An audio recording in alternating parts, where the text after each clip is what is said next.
ડભોઈ તાલુકામાં માર્ગ અકસ્માતમાં યુવતી સહિત બેના મોત। ડભોઈના પલાસવાડા નજીક ટ્રકની અડફેટે ફંગોળાયેલા બાઇક સવાર ખેડૂતનું મોત। વડોદરા જિલ્લામાં માર્ગ અકસ્માતોની સંખ્યામાં ચિંતાજનક વધારો થઈ રહ્યો છે। ગત ડભોઈ વડોદરા રોડ પર એક ગમખ્વાર અકસ્માત સર્જાયો હતો, જેમાં ટ્રક અને બાઇક વચ્ચે સર્જાયેલા અકસ્માતમાં 42 વર્ષીય યુવકે જીવ ગુમાવ્યો છે। ડભોઈ તાલુકાના પલાસવાડા ગામના રહેવાસી વિરલ મહેન્દ્રભાઈ પટેલ 42 વર્ષીય ખેતીકામ પૂર્ણ કરી બાઇક પર વડોદરા તરફ જઈ રહ્યા હતા।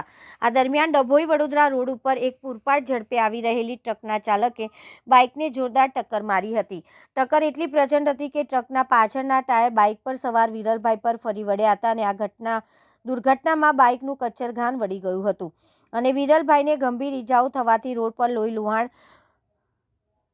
ફુવારા ઉડ્યા હતા। ઘટનાના પગલે આસપાસના લોકો તાત્કાલિક મદદે દોડી આવ્યા હતા અને પોલીસ તથા 108 એમ્બ્યુલન્સને જાણ કરી હતી। ગંભીર રીતે ઘવાયેલા યુવકને સારવાર માટે સયાજી હોસ્પિટલ ખસેડવામાં આવ્યા હતા, પરંતુ હોસ્પિટલ પહોંચતા જ ફરજ પરના તબીબોએ તપાસ બાદ તેઓને મૃત જાહેર કર્યા।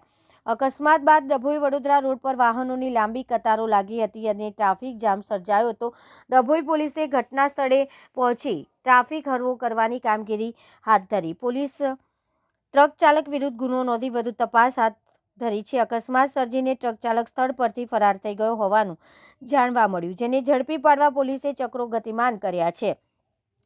માર્ગ અકસ્માતમાં આશાસ્પદ ખેડૂત યુવકનું મોત થતાં પલાસવાડા ગામ સહિત સમગ્ર પંથકમાં શોકનું મોજું ફરી વળ્યું છે। અકસ્માતનો અન્ય એક બનાવ ડભોઈ તિલકવાડા રોડ ઉપર બન્યો હતો।